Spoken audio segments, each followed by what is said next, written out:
Today, we're looking at 15 chilling stories told from the perspective of night shift workers who have experienced creepy, spooky, and sometimes downright horrifying encounters. So without further ado, grab a snack, dim the lights, and prepare for a feast of grim and grisly content. I'm your host, Severed Soul.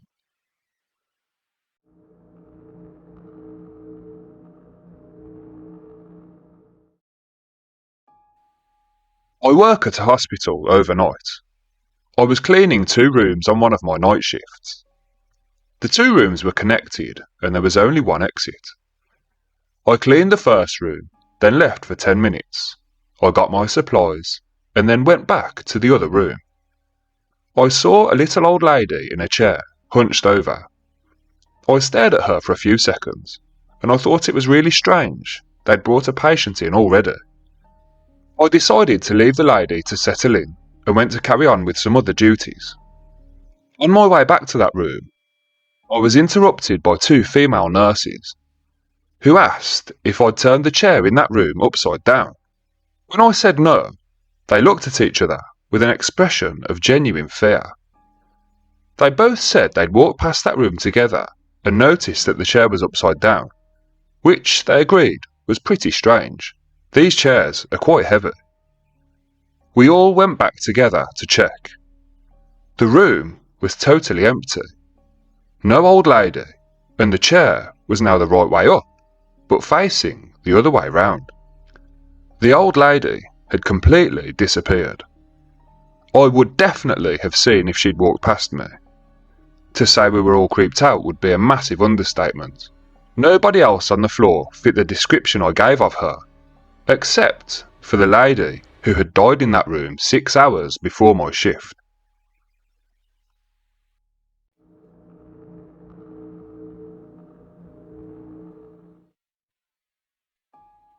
I used to work at a city hall a few years ago as a security guard. There were abandoned jail cells in the basement that haven't been used in years. Part of my duties was to patrol them for any squatters.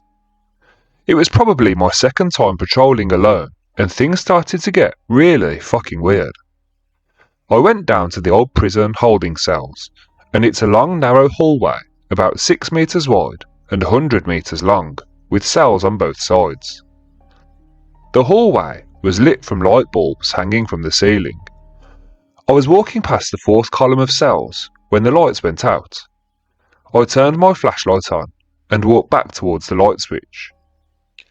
Right when I was about to turn them back on, the lights flickered on again.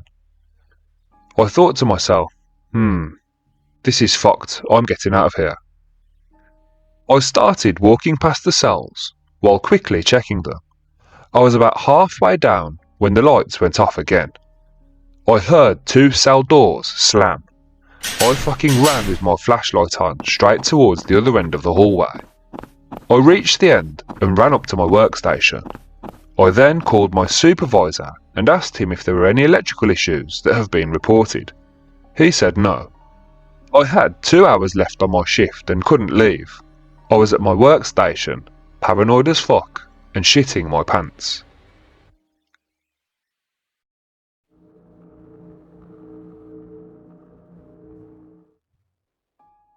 I worked a security gig in an abandoned hotel, which sat directly on the river.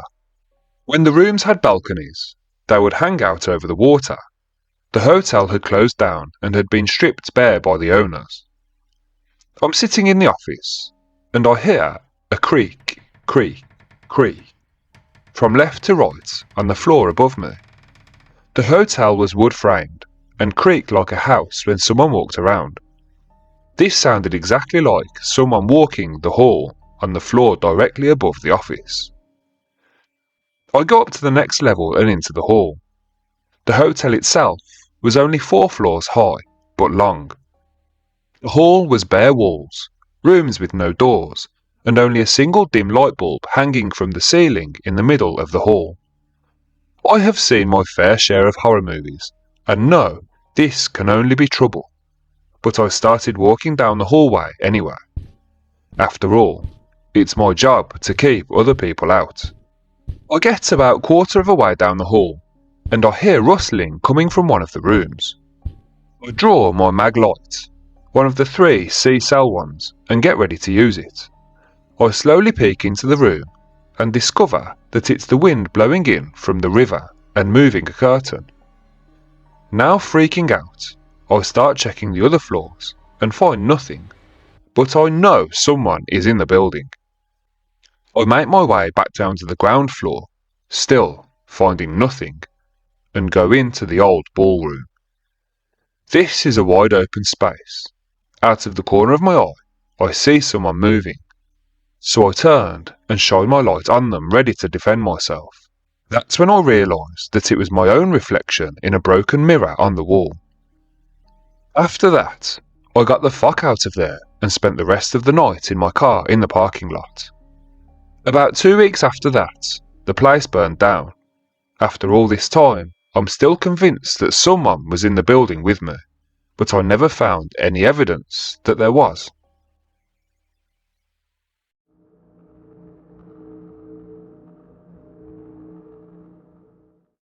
I was working at a middle school as a night shift custodian.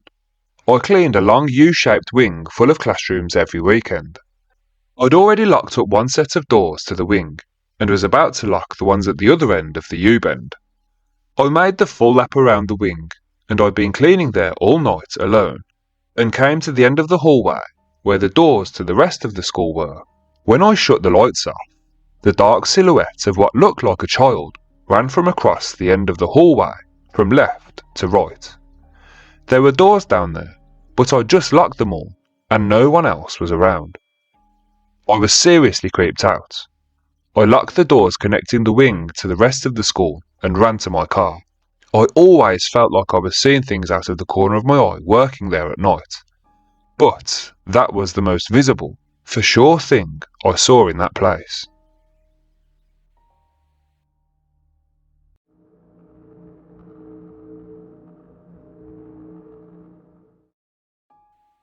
This happened when I worked at a hotel right after leaving high school.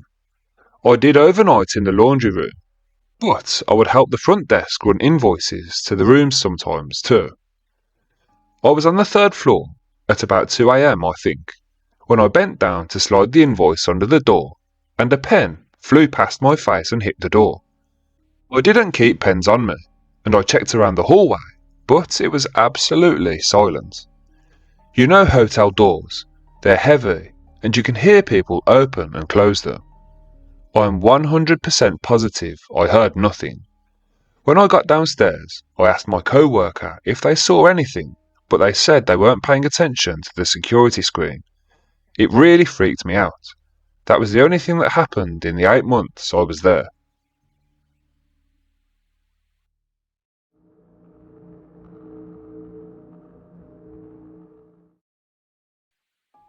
When I was shutting down projectors and closing down the movie theatre at around 2 a.m, I shut off the one projector and turned around to see one theatre starting to play Insidious, of all films, from the beginning without previews.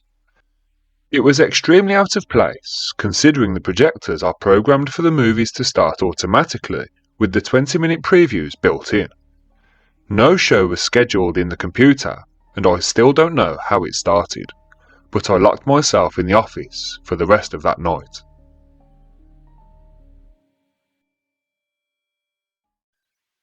If you're enjoying this episode so far, please do me a massive favour by clicking on the like button and subscribing to the channel. Now, on to the next story.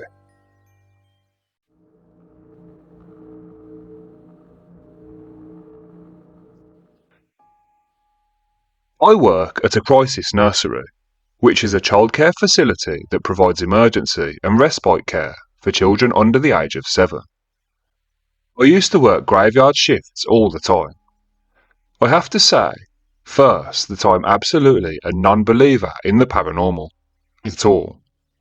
That being said, at 2 in the morning in a dark room when you and 2 or 3 other girls in their 20s are the only adults in the building, shit gets creepy sometimes.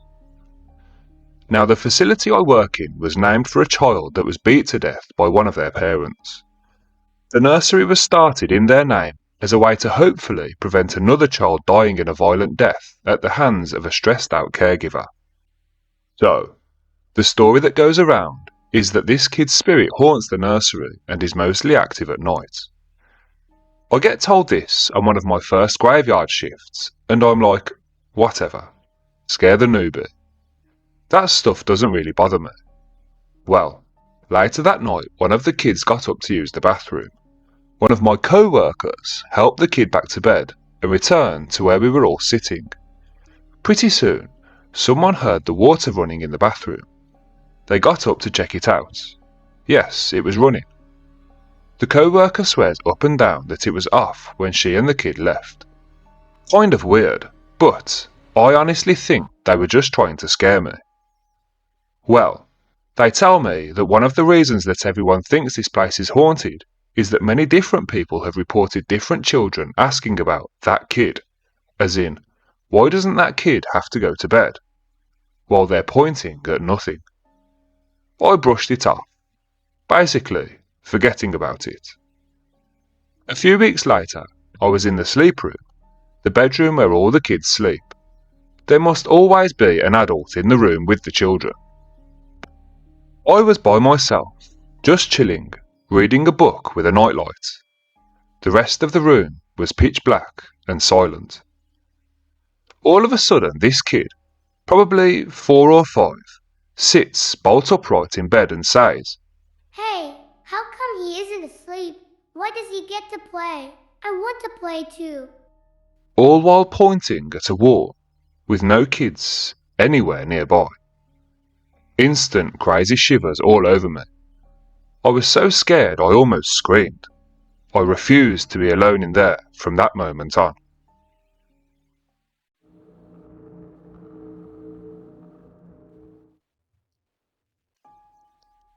A phone used to call me on 911 every night, make horrible screaming sounds or sometimes white noise, and then disconnect. It scared the living shit out of me. The officers we sent out every time never found a thing. It was a residence, but it was always vacant, and I was repeatedly assured that the sounds on the line were due to a faulty phone line or the rain. But something tells me there might have been something more sinister at play, and it never stopped bothering me.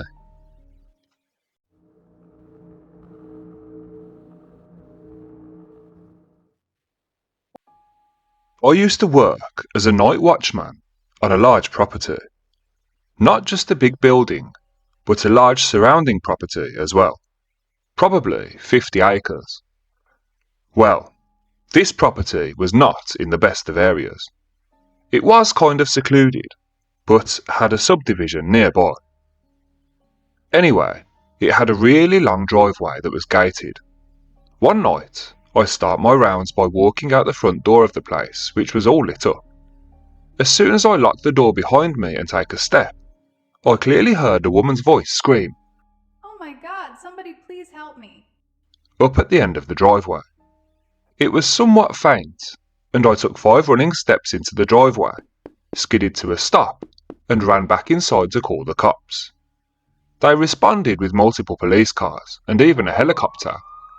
They found absolutely nothing. I still think it could have been someone trying to lure me out there. For what reason? Who knows?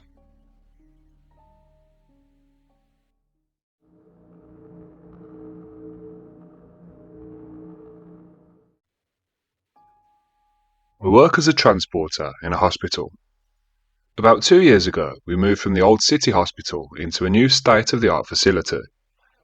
The old hospital was built in the 1930s and was showing its age, and at night was just plain creepy.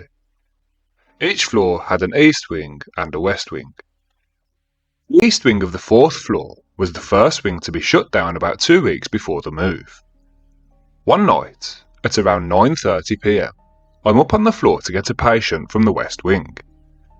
I see a small group of nurses and aides who all used to work on the now closed east wing.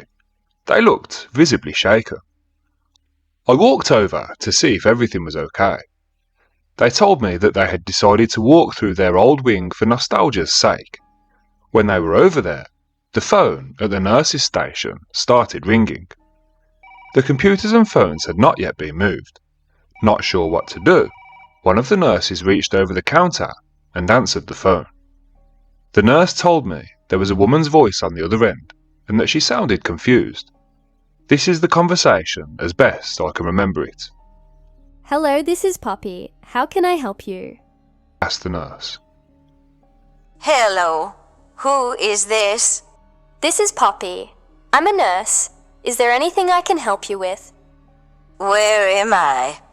This is White Hart Hospital. Are you a patient here? Oh, okay. Then the line went dead. That's when the nurse finally looked at the screen on the phone to see where the call was coming from. The phone gave the room number directly next to the nurse's station. The rooms by this point had all been cleared out and the phones removed. They could see directly into the room and see that there was nobody in there. That's when they bolted towards the west wing where I was getting off the elevator. I avoided that wing for the rest of my time there.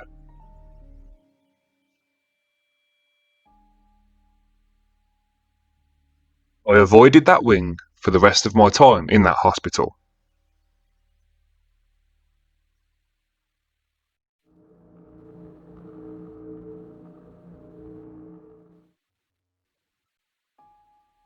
When I had just graduated high school, I started working at a truck stop a few miles outside of town. I usually worked evenings, but I had to switch shifts with the night shift guy, so there I was at 3 a.m. fighting sleep. A car pulls into the parking lot and parks up. There's a guy in the driver's seat, crying, and a woman in the passenger seat, just staring straight ahead, not moving, no emotion whatsoever. They sat there for what seemed like an hour. Then, the guy gets out of the car and comes in. He grabs a few random items and puts them on the counter. The whole time, he is looking all around, checking for other people. But there was no one there but us, for miles. He then stares straight into my very soul and says, "It's quiet out here, isn't it? So quiet you can almost hear the angels singing." I muttered something unmemorable and he left. She never moved a muscle.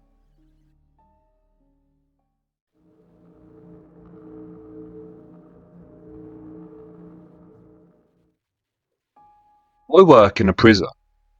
When I was new, I was working overtime one night in a housing unit that had seen a lot of death.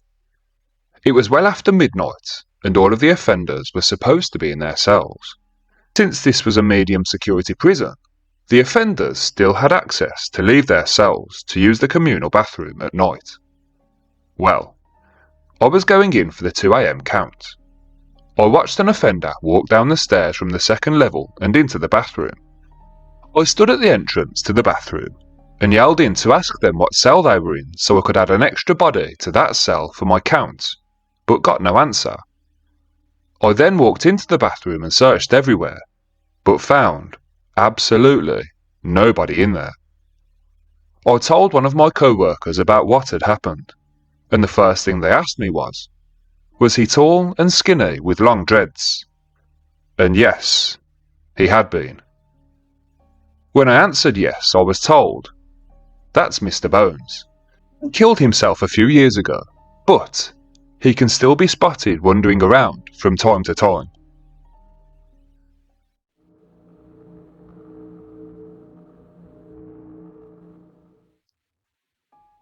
So, working the night shift at a hotel front desk is an interesting job.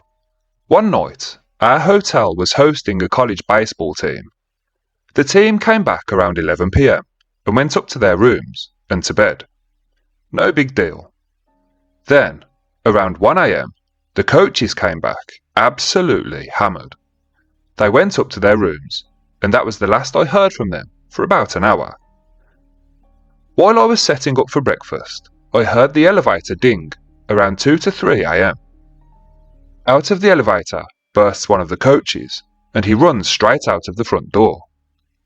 This was strange, but okay, whatever. He comes running back inside shouting, "He fell! He fell!" I run outside while pulling out my phone and dialing 911 to see one of the coaches who had come back, face down on the ground in a huge puddle of blood. I have had a bit of rescue training, so I knew to put him in the rescue position so he wouldn't choke on his own blood. The paramedics got there, and as they were loading him up, one of them wiped off his forehead, and there it was. The guy had fallen out of a third-story window straight onto his forehead and split it open so wide and deep you could see his brains inside. He was life-flighted up to the bigger hospital up north. Surprisingly, he lived, and I got a raise the very next day.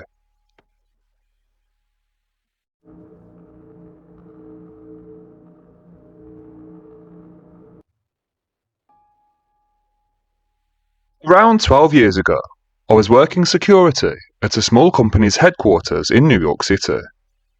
My partner for the night had called in sick, so I had to work from 12 till 6, all on my own. Now normally, this wouldn't be a problem.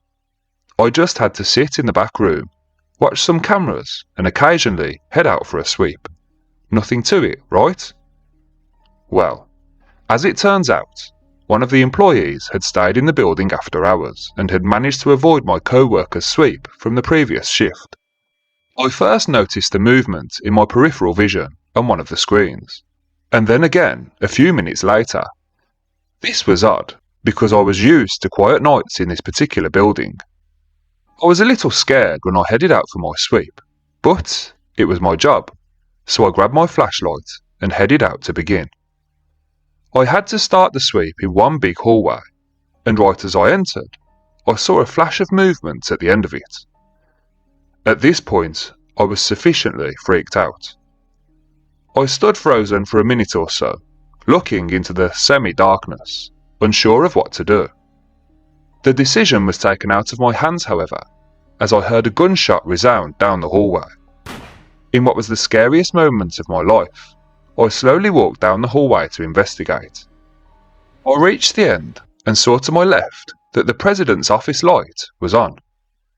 Slowly, I approached the door and creaked it open, scared shitless. What I saw when I walked into that room will haunt me forever. The man had taken a seat in the president's chair and shot himself in the head. In any case, I threw up a few times and called the police. I got the next 2 weeks off, but still have nightmares about it to this day.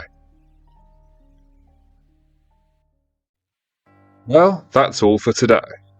I really hope you enjoyed that episode. If you did, then please do me a huge favour by clicking on the like button and subscribing to the channel for a feast of grim and grisly content. Please also leave any thoughts on today's stories in the comments section. I always try my very best to respond to any comments. As always, thanks for watching. I'm your host, Severed Soul.